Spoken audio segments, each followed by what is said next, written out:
பூரி ஜெகந்நாதர் திருக்கோவிலில் வழங்கப்படுகிற பிரசாதமானது பிரசாதம் என்று சாதாரணமாக குறிப்பிடப்படுவதில்லை. அது மகா பிரசாதம் என்றே சொல்லப்படுகிறது. இந்த மகா பிரசாதத்தில் சப்பன் போக் என்று சொல்லப்படுகிற 56 உணவு வகைகள் கண்ணனுக்கு தினமும் நைவேத்தியமாக படைக்கப்படுகின்றன. அது என்ன குறிப்பாக 56 உணவு வகைகள்? அது ஏன் 66ஆகவோ இல்லை ஒன்று குறைந்து 55ஆகவோ இருக்கக்கூடாதா என்கிற சந்தேகம் நமக்கு வரக்கூடும்.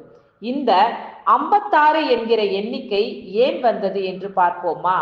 நமக்கெல்லாம் கண்ணன் கோவர்த்தனகிரியை தொடர்ச்சியாக 7 நாட்கள் குடையாக பிடித்து பெரும் வெள்ளத்திலிருந்து மக்களை காத்தான் என்பது தெரியும்.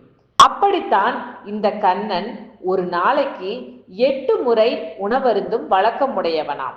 இவனுக்காக யசோதா மாதா தினமும் 8 வகையான உணவை சமைப்பாளாம். ஏன் அப்படி? நம் பிரபு இருக்கிறானே, அவன் முதல் வேளை சாப்பிட்ட உணவு வகையை அடுத்த வேளை தொடவே மாட்டானாம். அப்படி ஒரு சுபாவம். அதனால் யசோதா மாதாவுக்கு தினமும் 8 வகை உணவு சமைத்தாக வேண்டிய கட்டாயம்.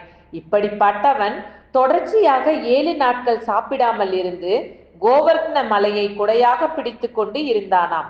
இவனது இந்த செயல் பூரிவாசிகளை மனம் நெகிழ செய்ததாம்.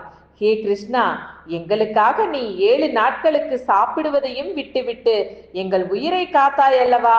இப்பொழுது உனக்காக நாங்கள் எங்கள் வாழ்நாள் முழுவதும் நீ சாப்பிடாமல் இருந்த அந்த 7 நாட்களுக்கும் தினம் 8 வகை என்று கணக்கிட்டு மொத்தம் 56 உணவு வகைகளை ஒவ்வொரு நாளும் உனக்கு நைவேத்தியமாக படைக்கிறோம் என்று சத்தியம் செய்து கொண்டு அதையே இன்றளவும் கடைபிடித்து வருகிறார்களாம்.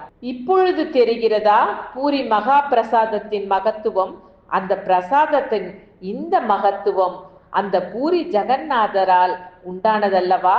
அங்கிருக்கும் பூரிவாசிகள் கண்ணன் மீது வைத்திருக்கிற அதீத காதல் என்ற பக்தியால் உண்டானதுதான் இந்த மகா பிரசாதம்.